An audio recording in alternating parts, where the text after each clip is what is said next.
नमस्कार दोस्तों, ओम श्री गणेशाय नमः।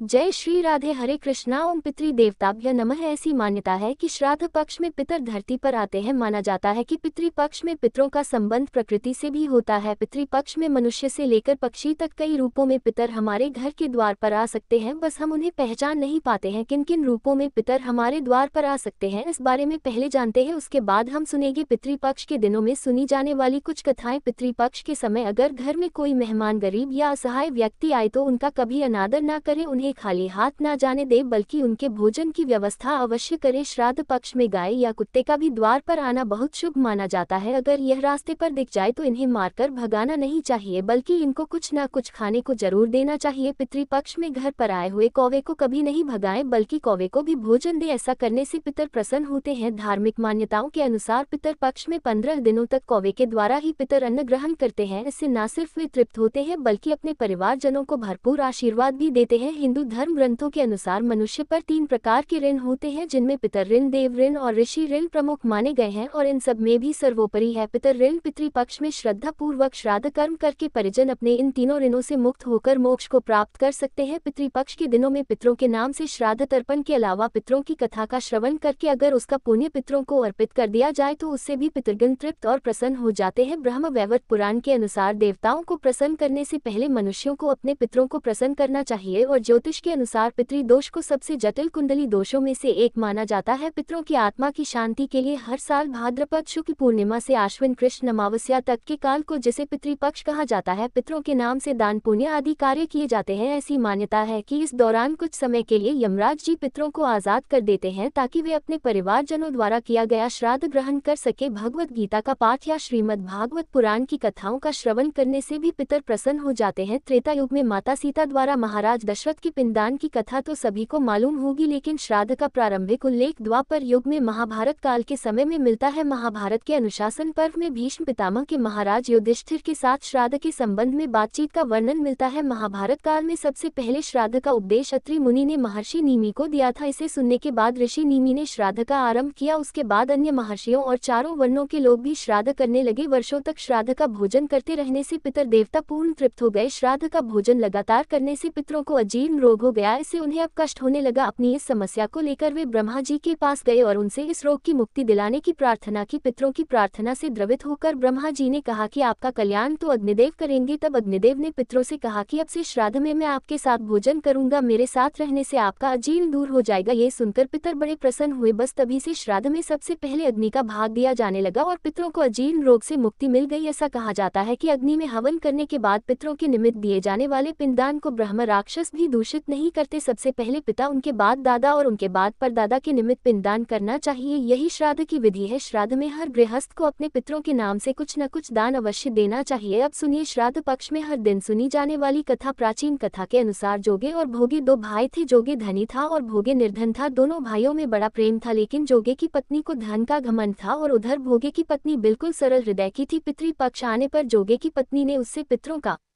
श्राद्ध करने के लिए कहा तो जोगे इसे बेकार का काम समझकर टालने लगा, लेकिन उसकी पत्नी को ये पता था कि अगर ऐसा नहीं किया तो लोग बहुत बातें बनाएंगे। जोगी की पत्नी को घमंड तो था ही, साथ ही उसे अपने मायके वालों को दावत पर बुलाने और अपनी अमीरी दिखाने का भी ये बिल्कुल सही अवसर लगा। आखिरकार वह अपने पति से बोली कि अगर आप मेरी परेशानी की वजह से ऐसा कह रहे हैं कि तुम श्राद्ध मत करो तो मैं सहायता के लिए भोगे की पत्नी को बुला लूंगी, दोनों मिलकर सारा काम कर लेंगे। फिर तो उसने जोगे को अपने मायके न्योता देने के लिए भेजा। दूसरे दिन उसके बुलाने पर सुबह सवेरे ही भोगे की पत्नी आकर काम में लग गई। उसने भोजन तैयार किया, तरह तरह के पकवान बनाए और फिर सभी काम समाप्त करके अपने घर पर आ गई, क्योंकि उसे भी तो अपने घर पर पितरों का श्राद्ध तर्पण करना था। इस अवसर पर जोगी की पत्नी ने उसे जाने से नहीं रोका और ना ही वह रुकी। दोपहर के समय पितृभूमि पर उतरे, क्योंकि श्राद्ध पक्ष के दिनों में दोपहर के समय ही पितरों के निमित्त श्राद्ध तर्पण का काम करना शुभ माना जाता है। तो दोपहर के समय पितृभूमि पर उतरे जोगे भोगे के पितर पहले जोगे के यहाँ गए। वहां गए तो उन्होंने देखा कि उसके ससुराल वाले तो उनसे पहले ही भोजन करने पर जुटे हुए हैं। आखिरकार फिर वे भोगे के घर गए, जहां पितरों के नाम पर अग्यारी दे दी गई थी। पितरों ने अग्यारी की राख चाटी और भूखे ही नदी के तट पर पहुंच गए। थोड़ी ही देर में नदी के किनारे सभी पितर एकत्रित हुए और अपने यहाँ के परिवारजनों के श्राद्धों की तारीफें करने लगे। जोगी भोगे के पितरों ने अपनी आप बीती कही। फिर वे सोचने लगे कि अगर भोगे समर्थवान होता तो उन्हें भूखा नहीं रहना पड़ता, लेकिन भोगे के घर में तो 2 वक्त की रोटी भी खाने को नहीं थी। यह सब सोचकर उन्हें भोगे पर दया आ गई और फिर वे खुशी में चिल्लाने लगे कि भोगे के घर धन हो जाए, भोगे भी धनवान हो जाए। शाम हो चली थी और अब तक भोगे के बच्चे भी भूखे थे। उन्होंने अपनी माँ से कहा, माँ भूख लगी है। तब बच्चों को टालने के लिए भोगे की पत्नी ने कहा, जाओ आंगन में हौदी औधी रखी है, जाओ और उसे खोल लो, जो कुछ भी मिले बांट कर खा लेना। बच्चे आंगन में गए तो देखा कि वहाँ तो हौदी मोहरों से भरी पड़ी है। वे दौड़कर माँ के पास पहुंचे और सारी बात माँ को बताई। माँ को विश्वास नहीं हुआ। आंगन में जब भोगे की पत्नी ने ये सब देखा तो वह भी हैरान रह गई और इस तरह पितरों की कृपा से वह गरीब भोगे भी धनवान हो गया। धन पाकर वह कभी घमंडी नहीं हुआ। और फिर अगले साल का पितृपक्ष आया। भोगे की पत्नी ने श्राद्ध के दिन 56 प्रकार के भोग बनाए, ब्राह्मणों को अपने घर बुलाकर श्राद्ध किया, भोजन कराया और दक्षिणा दी। सोने चांदी के बर्तनों में जेठ जेठानी को भोजन कराया, जिससे पितर बहुत प्रसन्न और तृप्त हुए। ये थी श्राद्ध पक्ष के दिनों में सुनी जाने वाली जोगी और भोगी की कथा। अगर आपको अच्छी लगी हो तो वीडियो को लाइक करके कमेंट बॉक्स में पितृ देवता की जय जरूर लिखिएगा।